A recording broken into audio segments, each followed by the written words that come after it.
सभी साथियों को नमस्कार। जैसा कि इस समय आप सभी लोग देख रहे होंगे कि सरकार बहुत ज़्यादा दबाव में है। योगी सरकार में इस समय मीटिंगें लगातार चल रही हैं। खाली पड़े पदों का ब्यौरा मांगा जा रहा है। जो नियुक्तियां वेटिंग में हैं उनको भरने के लिए आदेश हैं। तो ये सब कहीं ना कहीं चुनाव के बाद इन्होंने पूरी तरह से एनालिसिस किया। उसके बाद से सरकार को समझ में आया है कि मेरा नुकसान हो रहा है और शायद 2027 को लेके ज़्यादा चिंतित हैं योगी जी। इस समय बहुत अच्छा मौका हम सभी के पास है। हमारे जितने भी आंदोलन के साथी रहे हैं 6800 के, जो लड़ने वाले रहे, कायर नहीं, कायरों की बात नहीं कर रहा हूँ। वो कायर लोग घर में ही बैठे रहेंगे, हमेशा बैठे थे, बैठे रहेंगे, आरोप लगा रहे थे। लेकिन जो लड़ने वाले साथी थे, जो लखनऊ से आने के बाद भी चुप नहीं बैठे, चुनाव के समय भी वो अपने अपने ज़िलों में अपनी आवाज़ उठाते रहे और इस आवाज़ के दम पे इस सरकार को इस कंडीशन में पहुंचा दिया कि वो आज सरकार बनाने के लिए उसको सोचना पड़ रहा है। आज उसको संविधान का महत्व समझ में आया है, लोकतंत्र का महत्व समझ में आया है। वही जिन पिछड़े दलित समाज के बच्चों की आवाज़ नहीं सुनना चाहते थे, बात नहीं सुनना चाहते थे, उनका हक अधिकार लूट रहे थे, आज उन्हीं की वो दुहाई दे रहे हैं। आज लोकतंत्र का महत्व उनको समझ में आ गया। आज संविधान को नमन कर रहे हैं।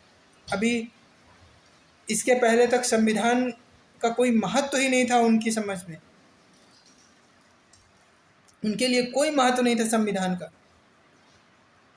उनके प्रत्याशी कह रहे थे 400 पार करवाओ, संविधान बदल देंगे। आज औकात समझ में आ गई है कि लोकतंत्र की ताकत क्या होती है, जनता की ताकत क्या होती है। आप पिछड़े दलितों का हक अधिकार लूटेंगे तो आपको सत्ता से पिछड़े दलित समाज के बच्चे, पिछड़े दलित समाज के लोग आपको सत्ता से बाहर कर देंगे। और वही उत्तर प्रदेश में और इवन पूरे प्रदेश में, पूरे देश में हो रहा है। तब योगी जी को समझ में आया है। यहाँ तक आशीष पटेल जी जो मंत्री हैं उन्होंने स्वीकार किया 69 शिक्षक भर्ती में आरक्षण घोटाला हुआ, उसको हम उन लोगों को न्याय नहीं दिला पाए, इसका खामियाजा हमको भुगतना पड़ा। तो ये सब इसलिए हुआ क्योंकि हमारे कुछ चंद साथी पूरी दमदारी से लड़े हैं। मैं आपको बता दूं कि पूरे आंदोलन में तो मैं लड़ाई ईमानदारी से लड़ा, लेकिन चुनाव आचार संहिता लगने के बाद मैं घर चैन से नहीं बैठा हूँ। इसी में बहुत सारे लोग गालियाँ देने वाले थे, आरोप लगाने वाले थे कि नेतागिरी कर रहे हैं, जबकि सच ये था कि मैंने ना किसी से कभी एक पैसे के लिए कभी किसी से कहा, ना मैंने किसी से कभी इतना प्रेशर डाला कि आप आओ हमारे साथ लड़ो। हाँ, मैंने बताया सबको है कि लड़ाई लड़ना है, सब लोग साथ दीजिए, लेकिन आया कोई नहीं।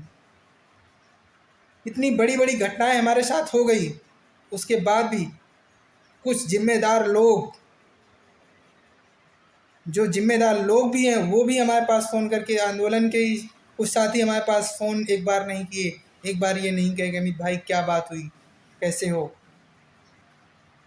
लेकिन फिर भी हम अपनी हिम्मत नहीं हारे, हम लड़ाई ईमानदारी से लड़े और सिर्फ अपने लिए नहीं लड़े, हमने पूरे समाज के लिए लड़ा है, पूरे पिछड़े दलित समाज के बच्चों के लिए लड़ा है, 6800 जो चयनित शिक्षक हैं उनके लिए लड़ा है। लेकिन फिर भी लोग गालियां देते रहे, आरोप लगाते रहे।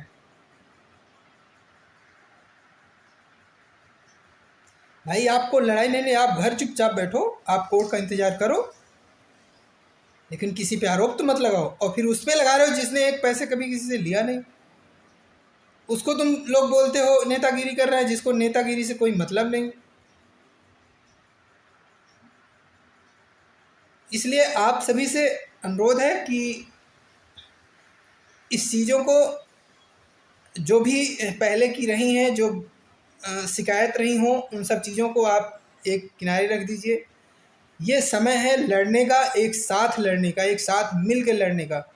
सरकार दबाव में है, हमारा जो ऑर्डर आए हमारे पक्ष में आए और उसी पे हमको नियुक्ति मिल जाए, इसलिए हमें आंदोलन शुरू करना है और पूरी दमदारी से शुरू करना है। मैं जो आंदोलन कर रहे साथी थे मैं उनसे मैं बोल रहा हूँ और उनसे भी बोल रहा हूँ जो लोग अभी तक आरोप लगाते रहे, जो घरों में बैठे रहे, जो कहते रहे कि कुछ नहीं होगा, उनसे भी मैं कह रहा हूँ, निवेदन है कि आप लोग बाहर आ जाओ, साथ में लड़ाई लड़ो, दमदारी से लड़ो। सरकार दबाव में है, हमारा काम होगा, हमें नियुक्ति मिलेगी, विश्वास रखिए। अमरेंद्र भाई ने भी आज आह्वान कर दिया है, आंदोलन शुरू हो जाएगा, आप सभी लोग आ जाइए।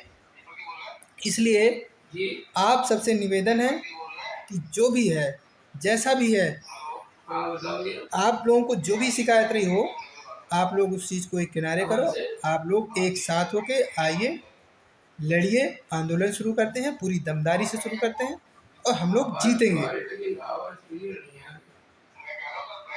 हम सभी ने पूरी दमदारी से यहाँ पे, हम अपने ज़िले में, पूरे ज़िले में हमने हर जगह हर किसी से मिला, जितनी नेशनल मीडिया थी उस पर मैंने अपनी आवाज़ पूरी दमदारी से उठाई।